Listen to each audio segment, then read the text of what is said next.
You get themselves the first pick, and the Hecarim has sneaked himself up to that very high priority, something that the junglers are starting to see as a very, very good hard engage, but also lots of damage in the early game, so can do a bit of both. Yeah, a lot of damage, a lot of engage, great clear, and as well, like, one of the champions that isn't going to be nerfed as you move over to the next patches, so kind of fits into a lot of what you want to do. Now, looking across at Ultra Prime, though, we're going to be looking to see the Jinx coming through here. No surprise, really, kind of bog standard at this stage. The next thing you're going to be looking at is going to be the jungle, which you imagine is going to be something like the ShiauC, trying to see if you can get those early stages in.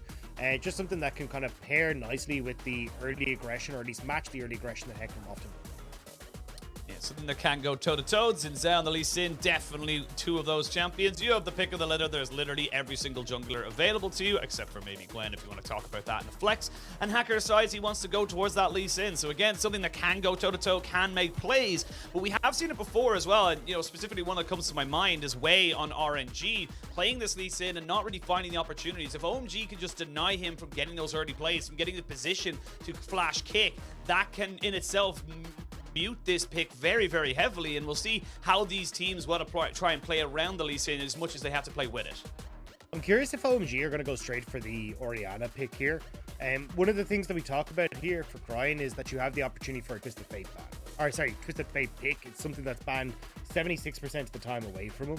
So if you're looking at that, like, take the Orianna potentially here to stop Cryin going, well, I'm going to take the Twisted Fate, right? And then ban away Ori, ban away Ryze, make sure I've got a pretty decent time, but not going to be the case. Instead, OMG going to go back towards the Nautilus pick, make sure that they're able to have something to try and lock down this Jinx, but I wouldn't be surprised to see a Twisted Fate pick up here. I think it could work really, really well. Although Ultra Prime may be thinking, look, if we take the Twisted Fate, means that with Thresh gone, Nautilus here, maybe you end up with like Leona bans, Alistar bans, and then you're kind of relegated to something like a Braum, which you may not want to go for. So they're just going to go for the Alistar lock-in here into that match. Yeah, go for the Alistar, nice solid engage. Also good in terms of just disengaging from a Nautilus as he goes in with his hook, and of course, as you mentioned, the Hecarim as well. So see what they want to try and go for. Now you've got the junglers and the bot lanes all locked and loaded for both teams, and now we start to see, you know, the priority come in. It will be Ultra Prime to have first pick, so I do imagine they will start to look towards getting those mid lane bans in, pick up their mid laner, and maybe give ZS a counter top. Yeah, it definitely feels like with the Silas ban, Ultra Prime are trying to look towards the Twisted Fate, but there's the Twisted Fate ban. So now you got to see what the plan is here for Ultra Prime. Maybe something like the Corki could be taken away as well. I feel like Corki for OMG would be absolutely insane. But honestly, for Ultra Prime, they may think, hey, look, let's leave the Corki open. We want to try and take this for ourselves because you've got an insane long range here for Ultra Prime. And if you want to go towards that, now you got good engage tools from OMG, don't get me wrong, but still the ability to play at range is going to be really nice with the Corki Jinx setup. And just focusing out that champion pool of creams. And like I said, the Silas, the Akali, LeBlanc, things that he's very, very proficient on, now all taken off the board. And we are still yet to see much of a priority put onto the Victor or the Corki. They have seen relative, you know, focus taken away from them in recent days, but the Cannon going to be the last pick up here, and now you start to see where these compositions start to finalize themselves. A lot of engage available for OMG. Wouldn't be surprised to continue with that kind of setup, and for Ultra Prime, a front-to-back team fight with Jinx as your hyper carry sounds like a pretty good idea. Yeah, if I was Ultra Prime here, I'd look towards the Corki and then try and round things out with an Orin, right? Great engage, solid front line, makes it really difficult for OMG to kind of operate within team fights because Orin can do such a good job of zoning out the Aphelios, but they're going to go towards the Ryze instead.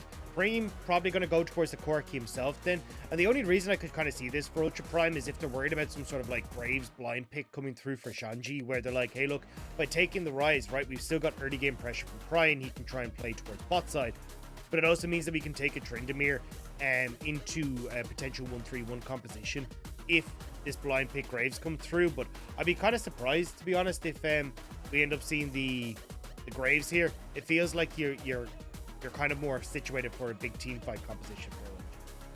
Yeah, I do agree with you there. We see it looks like they're going to try and maybe figure that one out themselves and go with the Gragas here. If they do end up locking that one in, would give them great engage alongside disengage, great setup as well for the follow-up for the Corki and the Aphelios to follow in with the Hecarim. See now, yeah, looks like it's going to be locked and loaded. So now Ultra Prime, you have an opportunity to counter here, and they're immediately going towards ZS's Aatrox. Okay, I actually thought we were still going to get maybe an Ornn in here, but at least now for ZS, right? You got a decent matchup just in the healing regard in the top side of the map. It's going to be kind of tough for you to get into fights, though. I feel like trying to get access to the backline is going to be really hard for ZS, so I still think I would have preferred the Ornn, but either way now, you're kind of looking at some side lane pressure for Ultra Prime, but still mostly a team fighting composition, where they're trying to like enable Elk as much as possible. ShiauC going to be the main engage tool, probably going to be looking for a lot of like hex flashes or, you know, flash engages from ShiauC, particularly if you can hide out of vision. Whereas on Ultra Prime side, they've got a ton of late game scaling with both the Corki and the Aphelios. Good ways to try and access fights with the Hecarim and the Nautilus. And even in case, you know, this ZS gets too close with this Aatrox, or you end up having to worry about the Alistar, you have some really nice disengage as well with the Gragas. But with the shorter range in a lot of respects coming through from the Aphelios, you probably want to be using that cask to help close the gap. Well, teams are locked and loaded as we go into the game 1 of this best of 3 series. And again, seeing a lot more adaptation coming out as well. The longer we stay on this patch, it's very much extended. We are still on 12.2. We are going to be skipping 12.3 and moving on to 12.4 probably in week 7. We will get you 100% clarification on that once it is confirmed. And it feels like we are starting to develop these little mini metas within metas. We see this at Worlds all the time. When you spend a long time at a patch, you tend to just find these moments, and things like Alistar, the Hecarim, these new adaptations, and hell, even the Aatrox are starting to come to the forefront as maybe a little bit stronger than people perceive. Yeah, I think that's really interesting because, like, we've seen it in a couple of other games, right? Like Smash, where you end up on these games that haven't changed for years, and suddenly some sort of new tech is found, and that means that then you just the game is completely broken open. And I know Meta Knight was really busted for quite a while, and then suddenly they found out how to play against Meta Knight, and you know, this long-standing reign that Meta Knight had as the best in the game no longer was the case. So I think there's like, it's always an interesting discussion around like, how often do you want to change the game? And Riot have obviously gone for the, hey, every 2 weeks we have a patch, so changing it way more often than most games. But you do find that when we have these extended plays, it can take a while for it to shake up. Now though, Ultra Prime looking for invade. Just wanted to get some vision down on where Aki's starting and give Hacker a little bit of an idea of how he wants to try to approach his own. Yeah, and this is something we always tend to see as well, just getting early information as to where the jungler is going, especially with something like a Hecarim or Lee Sin. These early skirmishing junglers, you tend to know where they're starting, where they're going, try and guess their pathing so you can go aggressive or back yourself up if you feel like they're somewhere in the vicinity. And let's talk about how these two teams want to find their advantages. Tell me how you expect to see OMG play out this first 15 to 20 minutes of the game, and where you expect them to find most of their, you know, their footing in this series. Yeah, I think a large part of this is going to be trying to play around bot side for Aki, right? Like, you don't really have much setup in the mid lane for Creme. Cryin, you can try and play around, but it's going to be kind of tough to get in behind Cryin, especially when Creme doesn't have a huge amount of early game damage. Shanji as well, it doesn't really matter if you get Shanji ahead, he's just going to try and farm it out. So it feels like a lot of attention is going to be from Aki. So I imagine him trying to like full clear, then maybe look for some sort of play on towards the bottom end of the map. Especially with Elk and ShiauC, he should have to push in that lane, so maybe trying to buy a little bit of breathing room for Abel. Whereas on Ultra Prime side, I think you got options, right? Like, you can look for some sort of play with Cryin. We've seen it so many times how well Ryze can set up a Lee Sin. You know, the flash CC with the Rune Prison into a ton of follow-up damage from the Lee Sin. You can try and play around this bottom side for Elk and ShiauC as well, especially post 6, when you've got, like, ShiauC who can tank the turret, Elk who's got that monstrous execute coming through from the ultimate as well. Yeah, I mean, you kind of have your pick of the litter here for Ultra Prime. Plenty of options, as we do see the dichotomy of supports. Aftershock versus the Glacial Augment. We are seeing a bit more adaptation to that. Of course, the Alistar, I do feel much more beneficial for him to go for it, but they're going for an immediate gank at this bot side. Yeah, wave pushed in. I mean, you still got the double flashes, but nobody here from OMG to cover. Might be just trying to burn the TP on Creme, which may need to be done, like, right now, as even told, I don't think you want to move away from this turret.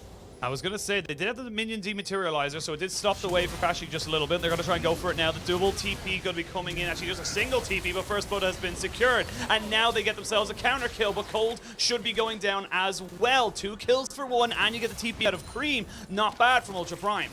And there's nothing for OMG to try and answer with, right? Like, they're moving up towards this top side, but Aki, I mean, yes, there's going to be a Krugs, but not the end of the world for Lee Sin. ZS as well. should be able to clear out this wave before it's any real threat of a dive. You even see ShiauC making his way up, so there's no real answer here for OMG. Just nice play from Ultra Prime.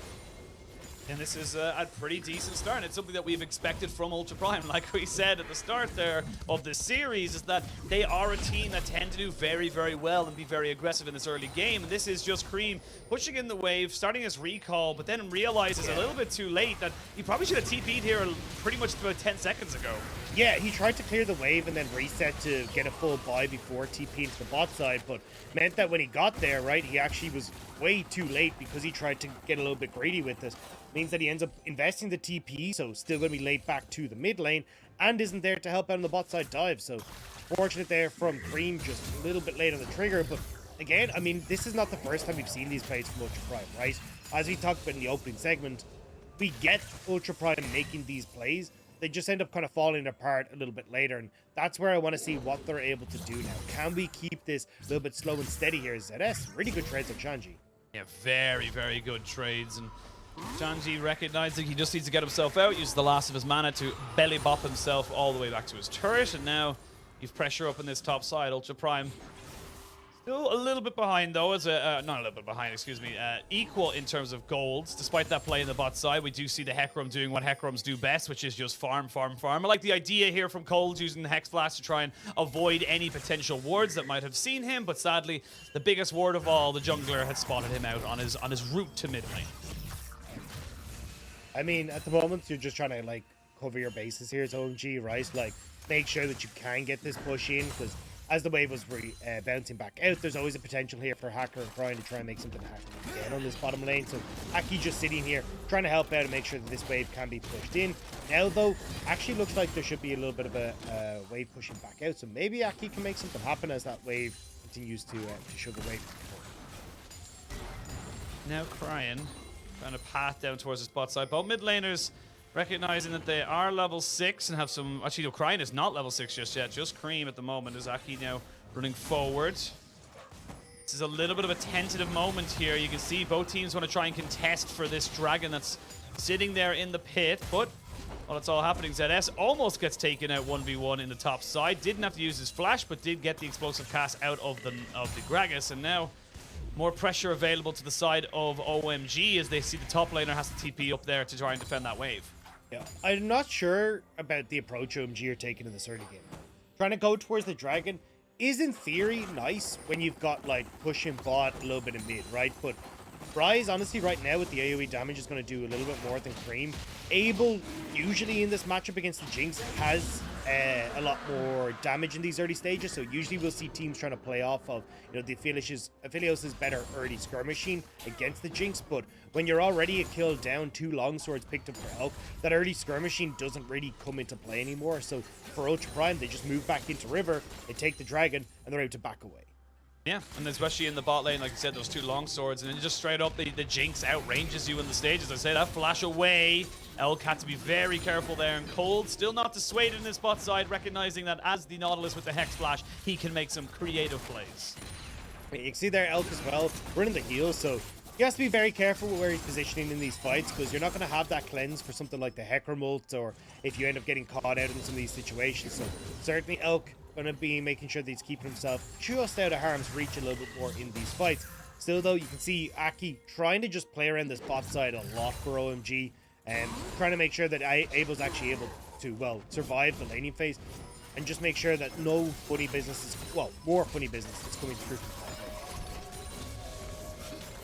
top. Despite that first dive, we are seeing tentative early game plays, a lot of just posturing and almost plays, burning a couple of flashes or maybe a summoner or 2 as the Rift Herald does spawn. That becomes another point of contention. You can see already ShiauC and of course the Nautilus of a Cold roaming up now towards this top side. And I will say neither bot laner support having their ultimates just yet makes this fight a little bit more tenuous. You would love to have that unbreakable will here for ShiauC to be able to put yourself in harm's way and survive. As now the Rift Herald has been started, Creme has got the package synced up with it. And Ultra Prime recognize they probably can't contest. As I say that, they go straight in, using the flash off of cooldown. And ShiauC picks himself up a kill in mid lane. That changes the entire dynamic of this fight. Yeah, Creme not respecting that at all. Big mistake coming out from the mid laner of OMG, and now Ultra Prime, they're going to get control over this Rift Herald. Yes, you've got TP from Creme, but he just isn't able to get here. That's just a big blunder there from Creme. He won't have the package now for this potential fight. As we can see now, OMG not willing to give this one up for free. Rift held down to about 1000 HP, but ShiauC over the wall is going to force Abel to flash away. Now Shanji can join in. He flash belly pops to go straight in onto Elk, and he has no reaction time whatsoever. But they can still fight this as they are 4v5, trying to make this one work. Actually, it's 4v4 because the Corki hasn't arrived just yet. But the Realm Warp gets everybody out, and that's going to be a trade of 2 for 1 in favor of OMG, but the Rift Herald did go over to Ultra Prime. And there it is, that mistake that we talked about from Ultra Prime, not being able to set up correctly for team fights. Elk has a lead. They have the numbers advantage, but they give access to Shanji into the backline, and he's able to turn this fight completely around. We'll see it here in the replay, right? ShiauC in a good position to try and get onto Abel. Abel flashes away, right? But there's no cover on the backline. There's no vision behind Ultra Prime to spot out Shanji as he starts to come in. They blow up Elk, and even here ZS as well, missing a couple of those sweet spots. So it means that he actually doesn't get the bonus damage that he really needed to try and pick off some of these low health members of OMG. Scrappy nature of this game is very much testament to these two teams. Very much not the cleanest and will make mistakes. I think that's the biggest way we can look at it. You know, Creme getting caught, you felt like if it's a 4v5 and how good it was for OMG, imagine what would have happened if it was a 5v5. You know, that's how much of a difference that Corki could have made, but sadly wasn't there to be able to help out or to make a difference. And now we come back into the laning phases. It's about 70,000 gold apiece. It's not really going to be going anywhere different, as we can now see Elk without a flash and no real protection, while ShiauC is taking away some of these camps. At a minute till Dragon spawns, it is going to be another potential skirmish coming up around this objective. See now Ultra Prime trying to move down here to cover the play that OMG are making. And again, like we talked about, OMG putting a lot of the resources in towards Abel on this bottom side, and hasn't so much paid off in the early stages simply because they haven't been able to gank, but it has made sure that Abel's been able to get back into lane, right? Now sitting 1-1 and 2, CS is pretty much negligible in the difference and going to be able to pick up this wave, so at least being able to fix a lot of that early game pressure is mid. Oh, he gets the Rune Prison though, and that was huge. Aki goes down. Cryin can keep trading back. Cryin just outplays that situation. Very nicely done. They didn't respect the fact that the tower was still going to do tons of damage. Now, especially when you're locked up like that, even the kick coming through from Hacker, really nice to just send Aki even further underneath that structure. And again, good cover from Hacker, right? Realizing, hey, look, OMG trying to see if they can make something happen in mid lane. Code was in the vicinity. I'm just going to sit here and cover Cryin and make sure that nothing happens. And the second it does, Hacker turns around, and that nets the second dragon now for Ultra Prime. And this is the big thing for Ultra Prime. You're getting the neutral objectives. They've gotten the first 2 dragons. They've got the first Rift Herald. Let's have a look at the pro view here, because again, you don't have flash available to you, but just knowing that you can go straight in and get the protection of your jungler is so clutch there from the side of Ultra Prime. Yeah, nice mechanics as well there coming through from Hacker, right? Lands the Sonic Wave, then safeguards to Cryin, so then he's behind Hecarim, and it means that when he kicks Hecarim, he's instantly able to follow that Sonic Wave as well, away from the danger zone of Cold and Creme, so keeping everyone safe at once and getting that kill as well. So nicely done now. You're looking at Cryin with 5 assists now. He's been all over the map in the early stages and now getting help from Hacker. Ultra Prime doing a good job of trying to keep the game in their hands. Still have a Rift Herald in the pocket as well. We'll need to use it pretty soon. I think that will be dropped into the mid lane because they are running out of time on that particular buff, as we see both AD carries playing PvE. In the bot side, they're not going to be seeing anything, but so far, so good. 0-0 and 5 for Cryin. He has been instrumental for Ultra Prime in this early game, and actually it is going to be Ultra Prime now pushing towards his bot side, immediately dropping the Herald, and just they're probably going to be able to get this turret. There's no real defense here to help out OMG. Oh, Abel. Yeah. Oh, Abel. He's going to go down. He's going to get taken out completely. ShiauC picks himself up another kill. Even as the Unbreakable will tank up forever. And they get the TP out of Creme as well. This is getting a bit disastrous for OMG. Yeah, and this is the problems that we've kind of seen with OMG, is that they could be super hit or miss. And a lot of these are coming down to individual errors and individual mistakes. And that was a big one there from Abel, right? You know that Ultra Prime are missing on the map. They've all started roaming down towards his bot side. Doesn't decide to just give up the tower, especially where your team was positioned there, right? Cold only just coming out of base alongside Aki. Like, there was no support anywhere near Abel And the second you hear that Rift Tower coming through from Hacker, you just have to back up. It's a 1,000 gold lead for ShiauC over Cold. It's not exactly the best of gold leads, but it is the support, not the support they wanted, but the support they needed as they get the very bloodthirsty man. He's going for a Bomby Cinder as well. He's getting damage.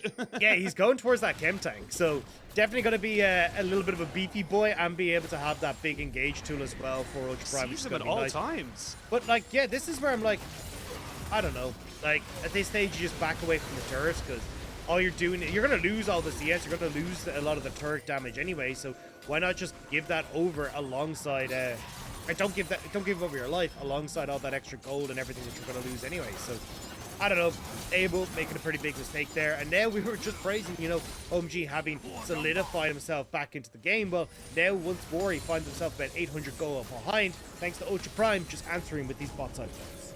Yeah, it is just Ultra Prime playing this very, very nicely, and see the rotation coming in. They get the tower, they back up, they recognize there's no real objective until that Rift Tower spawns, but they already have their bot lane in the top side, so it's going to be on the top laners to TP in, and you've got the Gore Drinker finished up here for ZS. You're still waiting on that Everfrost here for Shanji because he had to go towards that Oblivion Orb. He had to get that healing reduction and that Grievous Wounds cut, otherwise he just wouldn't have been able to go 1v1 at all. Yeah, and the piecemeal items that Shanji has might hurt them here because you potentially could have fought this here as OMG, because when you look at the items that Elk has, he's actually sitting pretty much the exact same as Abel because he's picked up some pots and he's picked up some of the control wards as well for this fight. But maybe OMG are still thinking about it, but with Rift Tower going down, they're not in a place to do so. They're back. Yeah, they thought about it for half a second and said, well, maybe if we get in with Aki, he goes in with the ultimate, and maybe we can get a steal off or something like that. We turn the fight, but weren't there in time as ShiauC trying to take away this pink ward and loses about half his HP because of it. There's a lot of wards just kind of scattered around this mid lane. Ultra Prime, or OMG, making sure Ultra Prime do not get behind them. And that's the big thing we're seeing right now. We are seeing ShiauC and Hacker just get behind a lot of the enemy lines, getting behind these carries of Abel and Creme and really becoming a nuisance for them, forcing them to blow flashes very early in engagements. And yes, they might not kill them every single time, but getting that summoner out of them and also getting them away from the fight is huge for these team comps. Yeah, and that's why OMG are trying desperately to get vision in this bot section. Right, you've got Dragon in 35 seconds. That would be the third potential one for Ultra Prime. And unfortunately for OMG now, they've actually reset a little bit late because they're trying to get that vision. It means that Ultra Prime now can move into the vicinity and clear out a lot of that vision established. So they're trying to make a play on top side onto Cryin instead. This is already a 3,000 gold now. This is out of somewhere, you know, we were talking very early on in this game how close it was, but it does feel with bit by bit, it just feel more comfortable for the side of Ultra Prime. You've got your Gale Force now onto your Jinx, a little bit of extra protection for them there. The Everfrost finished up alongside the double Gore Drinkers for the Aatrox and the Lee Sin. It is becoming more and more difficult, and yes, you are picking up items, and yes, you will still have damage later on in this game as the Corki and the Aphelios, but you're also just going to have to try and deal with the fact that everyone's going to be running on top of your face, and it's nearly impossible for you to get on top of this backline. Yeah, and look, you can get some poke coming through from the Corki, right? And that can work out relatively well, but unfortunately, that Corki's just not getting the time to get to where he needs to be, right? And Ultra Prime now, Hacker getting the third dragon uncontested here. You don't even get an answer from OMG in the map, and it feels like OMG starting to fall apart a lot. And I don't even mean just in like the sense of like not really understanding how to go into this game. Like, there's been so many individual errors coming through from OMG in their games that have cost them drastically. You see it in this game as well, right, where Abel gets caught out underneath the bot side turret. Creme messing up his kind of TP timing onto the bot side play as well. That initial gank that nested 2 kills for Ultra Prime. It just feels like they're just getting outpaced by Ultra Prime. Yeah, outpaced, outdamaged, and outmaneuvered right now as Hacker and Cryin combo up in that top side. Creme nowhere to go. He blew his flash as well, and this game is just starting to get a little bit sad right now. OMG, they look lost. They're like a small child in a massive shopping center who's just crying, looking for their mom because they don't know what to do. Yeah, I'm laughing. We called OMG the bouncers. That honestly, it feels like Ultra Prime are the one denying them entry, tell them to go home.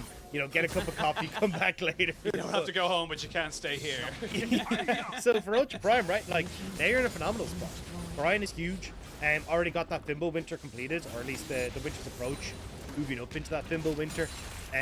He's got full control of the side lane, where Yes, you can try and like push out as Creme, but you've always got more pressure coming through from Cryin, especially where the map is positioned. ZS as well is totally fine to just keep pushing in on this bottom end of the scale as well. And you win the mid push as Elk, right? So at any point in time, Cryin, who pushes in top, can just roam across the mid lane and work with Elk as well, who's already got position there to try and take mid turret. You've even got the Rift Herald here if they ever want to as well. So it was really difficult for OMG to try and defend any sort of play here. In 3 minutes time, you have to fight OMG. You cannot let them get soul point. And of all souls, it's a Hextech soul. So again, big power there available in that buff. And you look at the composition that Ultra Prime have gotten themselves. If you get hit by that slow, you're going to be hit by the root. The Alistar going in with the knock-up combination. The Aatrox is going to chase you down. There's nothing you can really do about it. As we can see, Shelly finally here, but Shanji goes over the wall. We'll get the flash out of Cryin. The Everfrost goes in as well, but again, very disconnected. That felt like it was a great opportunity for OMG, but they don't pull the trigger.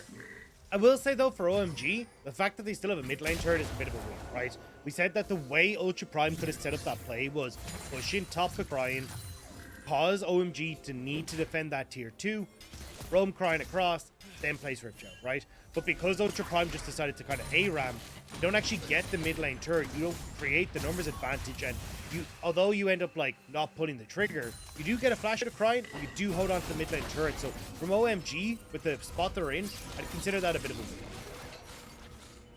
Consider it a bit of a win. You take anything you can, but like I said, it is getting harder and harder. In a minute, 2 minutes time, you have to fight. You can't just let it go over for free, and you have to find some kind of an opportunity. I will say you are starting to get some pretty big items. You've got the 2, maybe 2.5, I suppose, power spike on the Corki, the Ludens, the Zork shoes, and of course the upgraded Manamune, or Muramana, I should say. But it is answered on the other side, as we have got a rapid fire cannon. Now Shanji trying to see if he can maybe get something over this wall. Again, a lot of lockdown, a lot of good engage here if you're able to get onto Elk, but with that mid turret now gone, it's becoming very dark in their own jungle. Very difficult for them to push forward and to be confident knowing they're not going to be caught out.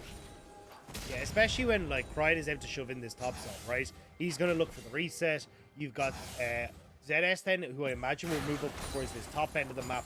And then you start to push in on mid and bot, get bot vision control established, and then you can look towards this Hextech Dragon in a minute's time. Although, as I say that, ZS has already kind of moved down towards this bottom end of the map, so trying to see if he can still pair against Shanji. But for Ultra Prime, like, you don't really care if OMG get vision established over towards this Baron, right?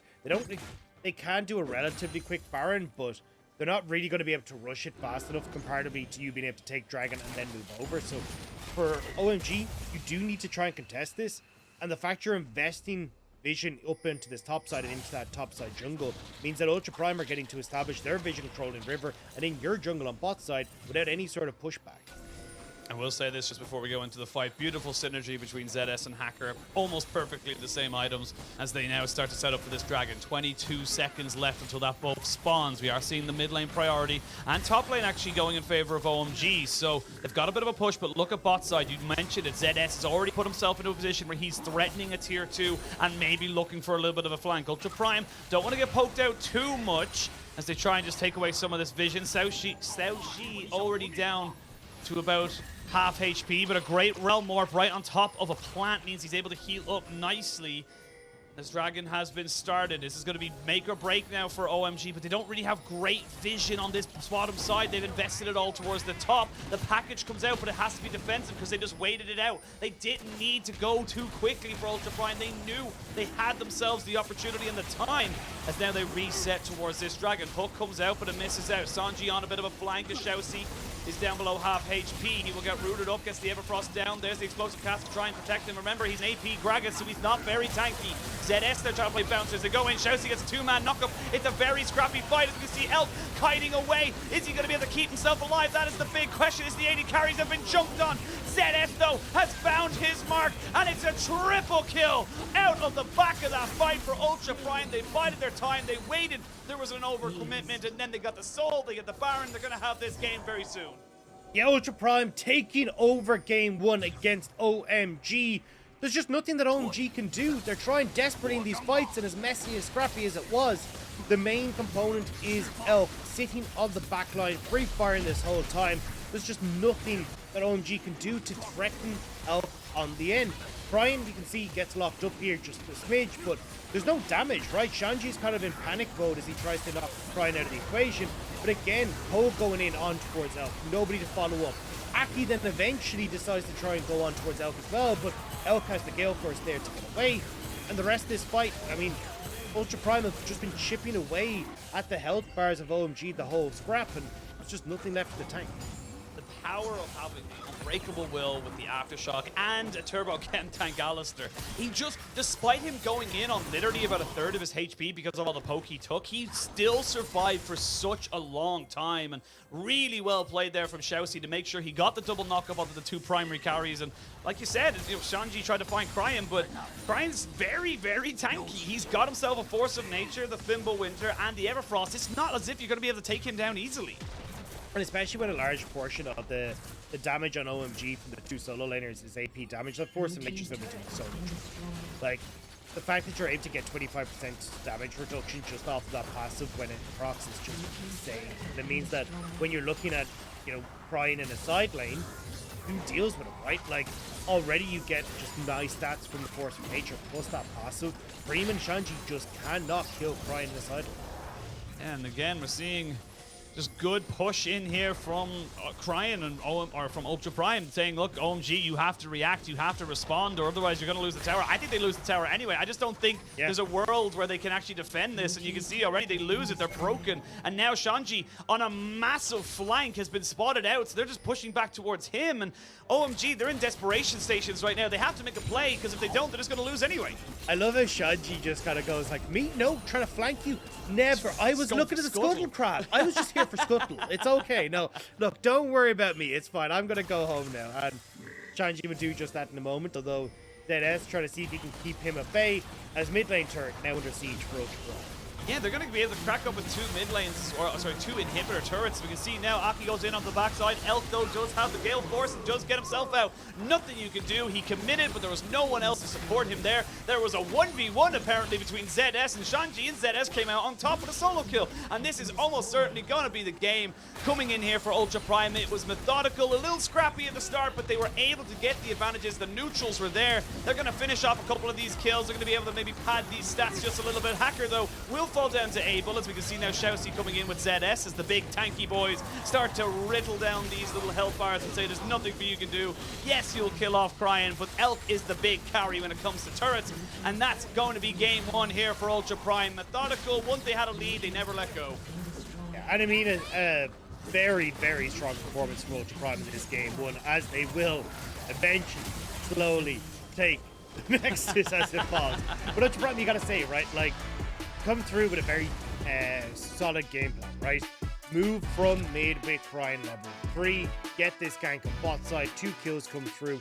From there, like, there was 1 or 2 hiccups, but mostly Ultra Prime knew exactly how they wanted to operate. Like, continue to play around this bot side, make sure they can shut down Abel. They know that once they get Cryin into a position where he's got this Force of Nature, he can take over in side lanes. And from that, they're consistently getting these Rift Heralds, which is helping them get turrets, opening up the map. They establish themselves on the Dragon a lot thanks to those early kills that they got on Abel. So it just was a nice kind of through line for Ultra Prime that they're able to follow to the victory. Yeah, and straight up, OMG didn't know what to do. They looked lost. They looked disorganized. They didn't really know exactly what way to approach fights. Again, even that last Dragon fight, extremely scrappy. It didn't feel like it was a coordinated effort. They could have maybe made something work with the Corki package comboed in with the Nautilus and the Gragas going in, but they just couldn't make it work. It just didn't go. And you can see there the gold graph just kind of falling into a bit of a cliff right there. It just nothing really you could do. And yes, Shanji did a lot of damage, so did Creme, but it wasn't relevant. It just felt rusty, honestly, from OMG. Like, if we weren't so far into the LPL, it'd be like, look, this is just them kind of like game shaking one, off. game two, yeah. Yeah, but like, as you say, right, like, individual mistakes coming through from Abel, kind of not really like copying that, hey, look, this is going to be a big play on bot side, gets caught out. Creme not respecting the fact that, like, you either push mid-wave or reset. You don't get to do both before you try and TP down to that play that came at the 4-minute mark. And they end up getting caught out there. Then you're looking at their team fights, as you say, like, very disjointed with Cole going in. Then you kind of get your breathing space for Ultra Prime before Aki starts to come in. Nothing was coordinated. Shanji as well, this Gragas wasn't doing it for me at all. We kind of said, like, look, this Gragas can kind of play as a follow-up, right? Or trying to play protection for his backline. But Shanji went for the AP Gragas and ended up having to protect himself 9 times out of 10. So didn't actually get to play towards the team. So I don't know. Just super messy from OMG. Yeah, just very, very messy. We'll see if they're able to clean it up or if Ultra Prime will be taking a swift 2-0